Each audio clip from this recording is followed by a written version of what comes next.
Nakita kagabi na si Apostle Paul sa kanyang pagtuturo kay Timothy, kay Titus.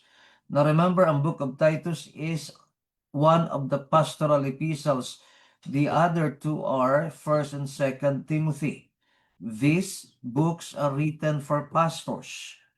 Dito po ay makikita natin ang qualification ng pastors, ang trabaho ng pastor, paano niya gagawin. Kaya this is a must reading for pastors. Ito po ay kinakailangan na pag-aralan nating mga pastor. Ito pong pastoral epistles, but not only for the pastors, but even for the church members.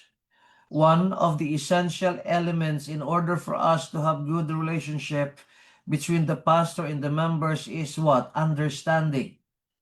And if you understand what we should be, what we are, what we should be doing, what manner we should carry out our responsibilities and duties, then you will understand us, then you'll begin to pray for us, and you will come along us para tulungan kami sa gawain.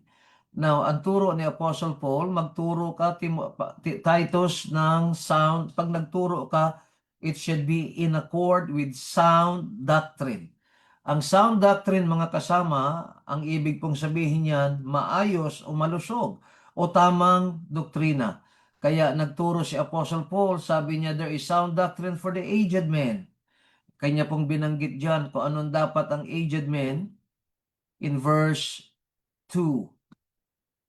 And then sound doctrine for older women, verse 3 and 4.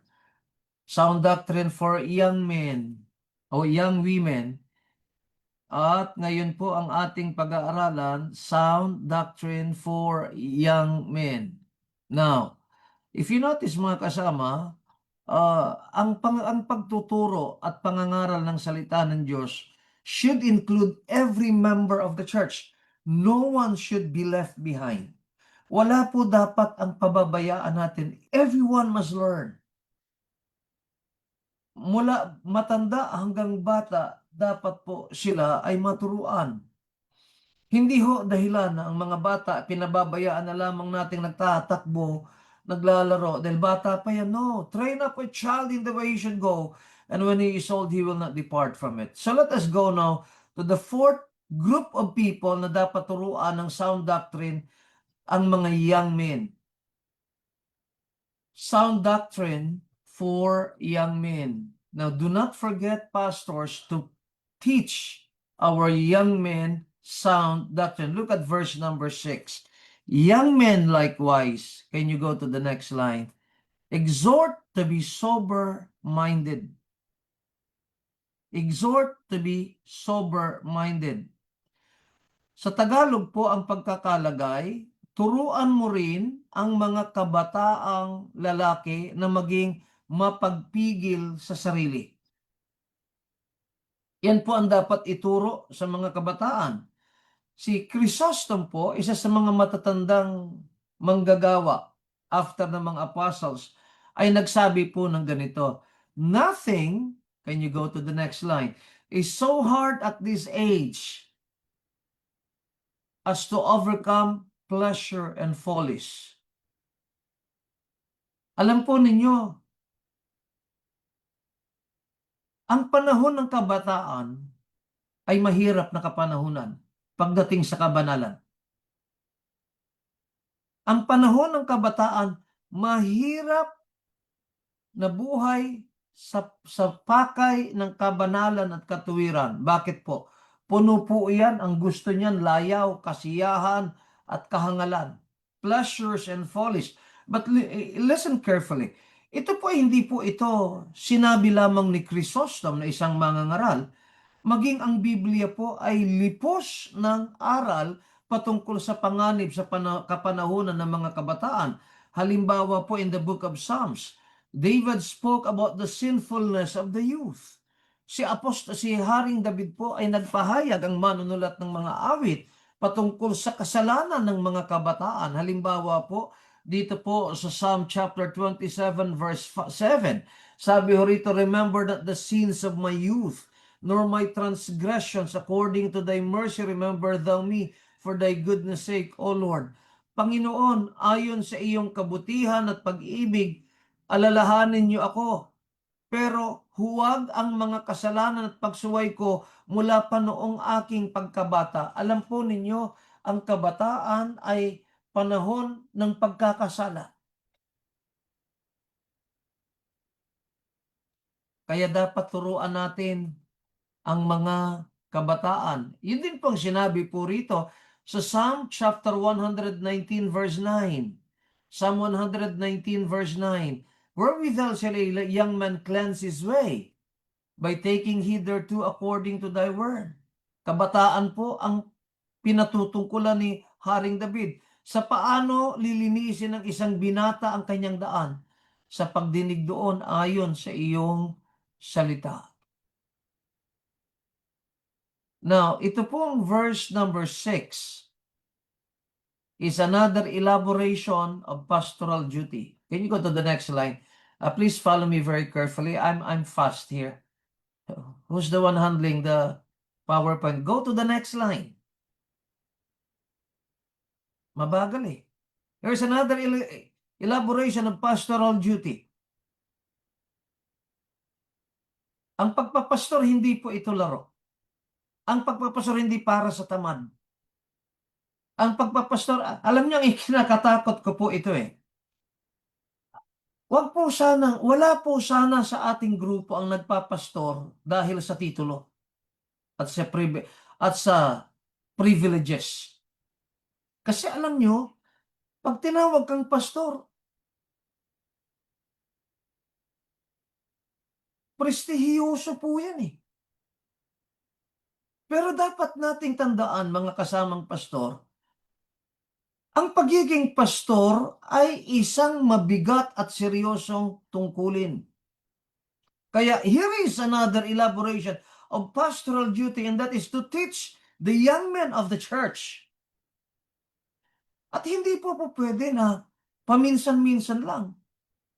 Alam po ninyo, ito po ang aking personal practice.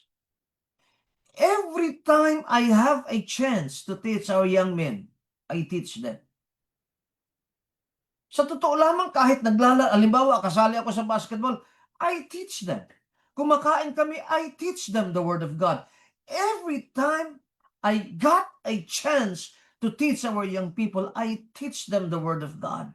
Why? That's a pastoral duty.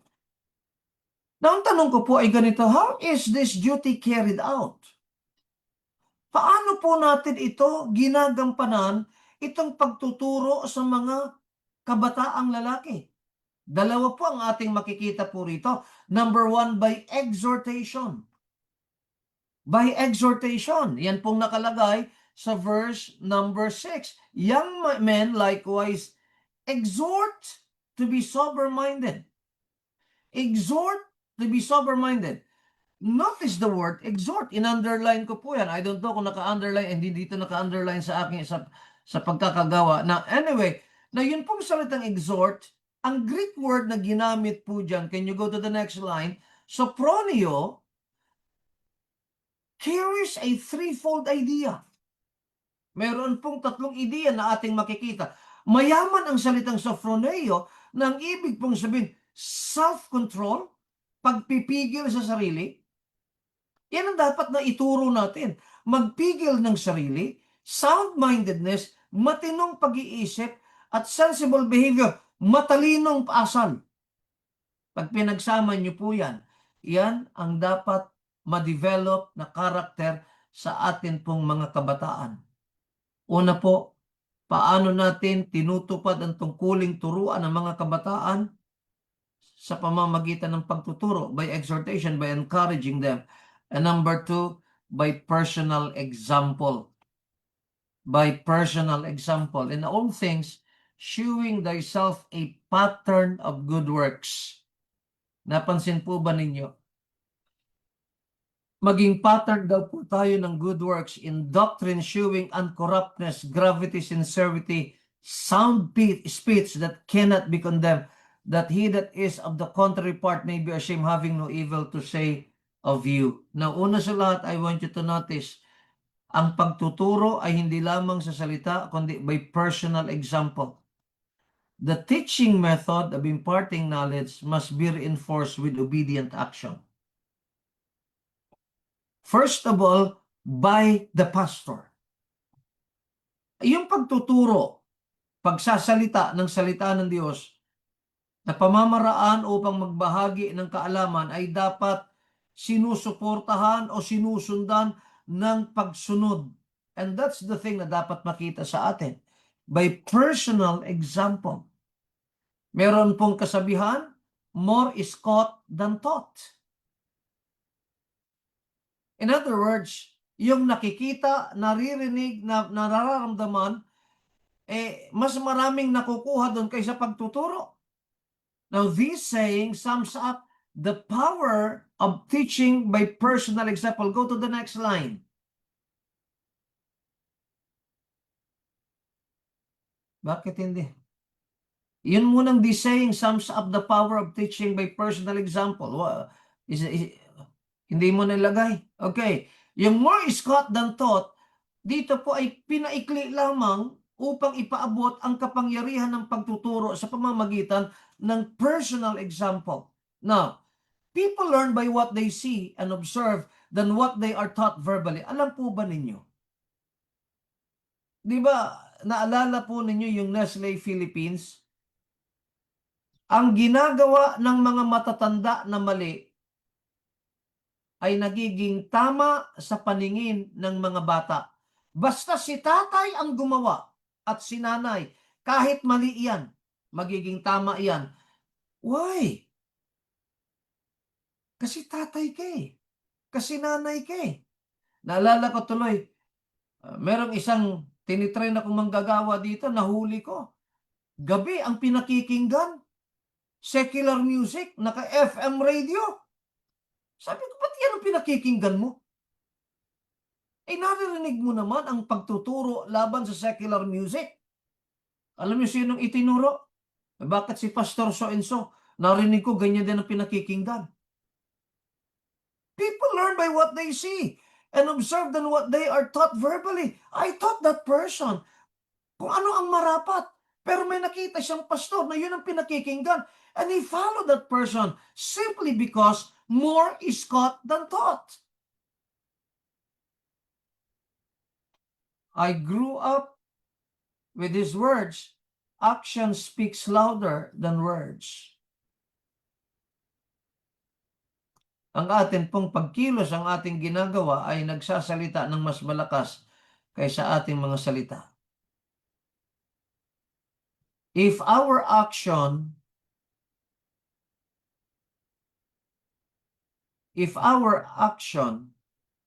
is the application of what we are teaching God's people, or if our action shows that we are applying our instruction to our children, I'm telling you, that is one of the best way of imparting knowledge. Action speaks louder than words. Pero pag ang ating gawa, ang ating pagkilos, taliwas sa ating mga itinuro, we invalidate in the ears of the people the Word of God. Isipin po ninyo. Now, there are 3 areas na binanggit po ni Apostle Paul na dapat maging pattern si Titus. 3 areas. Number 1, be an example in good works. Maging mabuting halimbawa sa paggawa ng mabuti in all things. Look at that. In all things, shewing thyself a pattern of good works. Sa lahat ng bagay, gawin mo ang iyong sarili na halimbawa ng mabuting gawa. Alam niyo yung sinasabi dito ni Apostle Paul?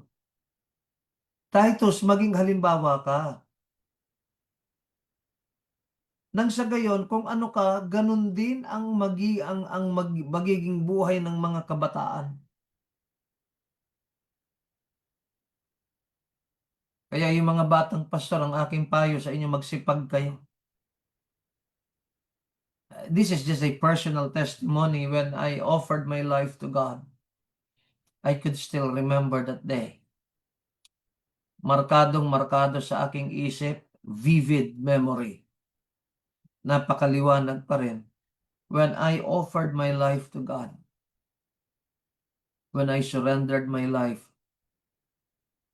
I was a changed man. I became a new man. I became a transformed person. There was something,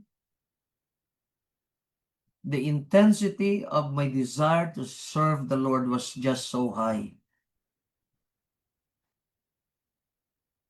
And it became so clear what I should become. Hindi ko pa alam na ako'y magpapasal, but I know I will be a preacher.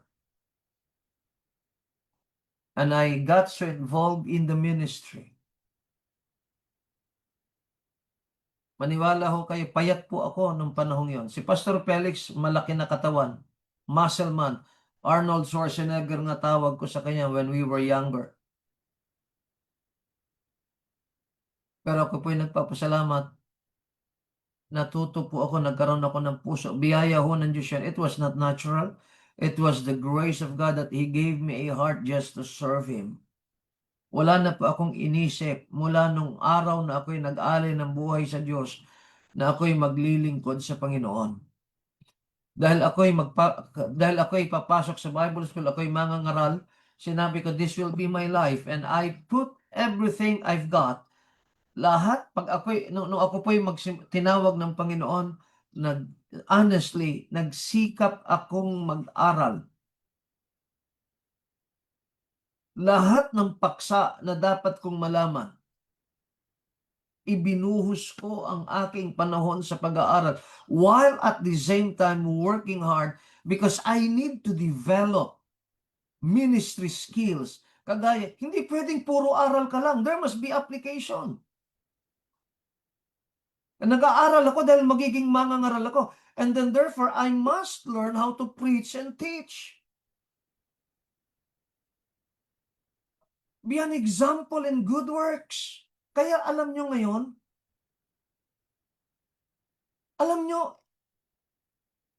pinagpala ng Diyos ang church.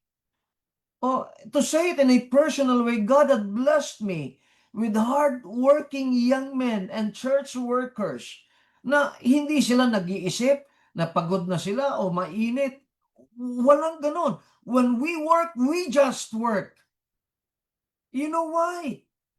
I think that was God's blessing. The Lord had blessed the choir.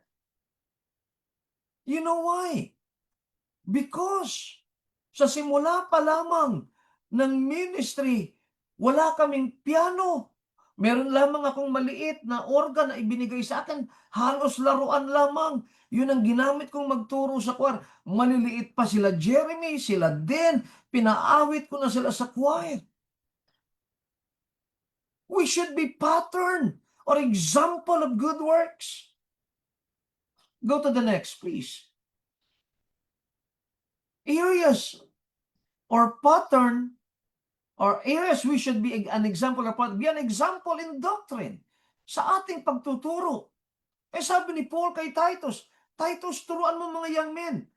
Turuan mo sila ang unang pamamaraan. Pangalawa, be an example. Kaya sinabi niya po rito, maging example siya sa pagtuturo. Paano po siya magturo? Sabi rito, in doctrine, showing uncorruptness, gravity, sincerity. Tatlong katangian po ang binanggit. Pag ikay nagturo, yung public preaching and teaching ministry mo, ito dapat ang makita. Can you go to the next line? His teaching and preaching must be marked with three things. One, integrity. Yan po yung sinabing uncorruptness, meaning to say it's pure. May integrity ang ating pangangaral. We walk the talk. Number two, mayroong dignity. Yan po ang ibig sabihin ng gravity sa King James. Marangal, kagalang-galang. Hindi puro biro. Minsan merong mga mangangaral na inubos na lang ang oras ng pangangaral sa pagpapatawa. Hindi naman comedy bar ang church. Paminsan-minsan, pero kung maalala na lang ng mga tao na para kang si Dolphy, kengkoy na kengkoy, hindi yun. Walang dignity doon. Sa pagtuturo, dapat genuine, totoo. Yung sinasabi doon, sincerity. Be an example in doctrine. Sa doktrina, sa iyong pagtuturo. At sumunod po, be an example in speech. Go to the next. Number 3. Be an example in speech. Tingnan po ninyo, sound speech that cannot be condemned. But he that is of the contrary part may be ashamed, having no evil thing to say of you. Pangungusap na magaling. Maayos na pangungusap na di mahahatulan. Sabi ho ni James, in James chapter 3, ito po sabi ni James, let me just read. My brethren, be not many masters, knowing that we shall receive the greater condemnation. Huwag daw po tayong maging mga guro. Basahin ko. Mga kapatid, huwag basta-bastang manghangad na maging tagapagturo ang marami sa inyo dahil alam ninyong mas mabigat ang paghatol sa aming mga nagtuturo. Tandaan po natin yan. Mga pastor, mga Sunday school teachers, paalala ko po sa inyo, mas mabigat ang paghatol sa ating mga nagtuturo. Alam niyo kung saan tayo dapat magliwanag una, mga kamanggagawa, sa ating tahanan. Our strongest influence should be felt in our home, not in the church. Dahil kung saan nagmumula ang liwanag, ang lugar na pinakamalapit sa liwanag, ang tatanggap ng mas maraming liwanag. Halimbawa, mayroon kang kandila. Kandila tayo, hindi naman tayo flashlight. Kandila ang ginamit ng Bible sa atin. Ang pinakamalapit sa nag-iilaw na liwanag na kandila, ang pinakamalapit na lugar, ang siyang nakatanggap ng pinakamatinding liwanag na dulot ng kandila.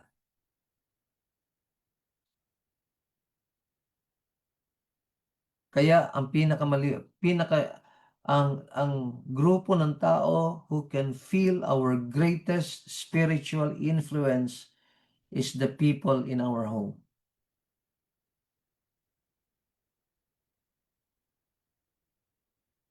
That is where spiritual leadership is tested. Our children are the strongest credentials that we are ready to pastor a church. That's what the Bible says. Si Sister Mariel po, maagang umaalis ng Kwandel, alas 6 ang kanyang klase. At several days ako'y pagod at bumabangon po ako, nakaalis na po siya. But I told her kagabi, kung hindi ako magising na maaga, gisingin mo ako because I want to pray for you. That was the intention. I want to pray. Kagabi, I had counseled a young lady. I prayed for that young lady, with that young lady. Pero I was so burdened. Sabi ko kay Sister Mel, let's pray for this young lady.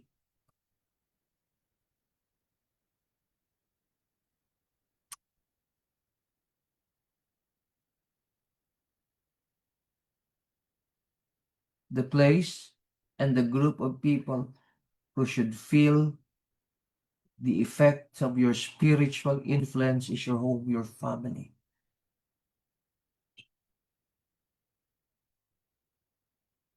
Pero alam ninyo mga kasama, tulungan tayo ng Diyos. Nakalulungkot kung sira tayo sa ating family.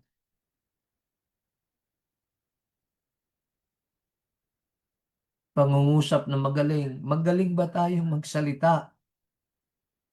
ang magaling na pagsasalita. Sabi rito, hindi na di mahahatulan. Alam ba ninyo ang bibig natin is just the reflection of the heart. From the abundance of the heart, the mouth speaketh. Gusto ba nating mag-improve ang ating pagsasalita? And this morning, lahat tayo manalangin sa Diyos, linisin niyo po ang aking puso. Kung ang namumutawi sa ating bibig ay puro galit, ang puso natin kasi puro galit.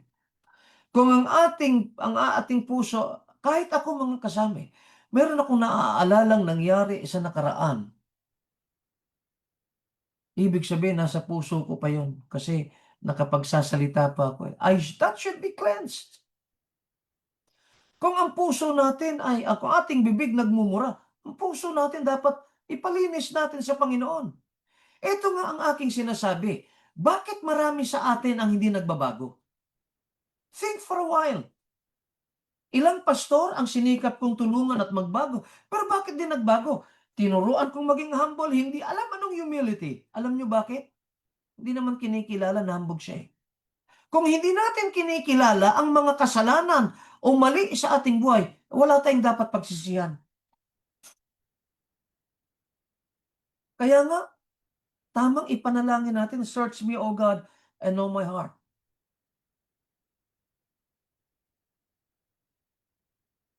Subukin niyo ako, suriin niyo ako, Panginoon, alamin ninyo. Pakita niyo sa akin ang mga kamalian. I hope that will be our prayer this morning. Upang sila na nasa kabilang panig ay mahiya. Kristiyano tayo, maraming nakikinig sa atin. Yung mga hindi Kristiyano, nasa kabilang panig yun, mga kasama. Alam ninyo, ang mga kalaban natin, naghahanap sila ng ating kamalian. Naghahanap sila ng kapintasan natin. Yan ba ang mga Kristiyano?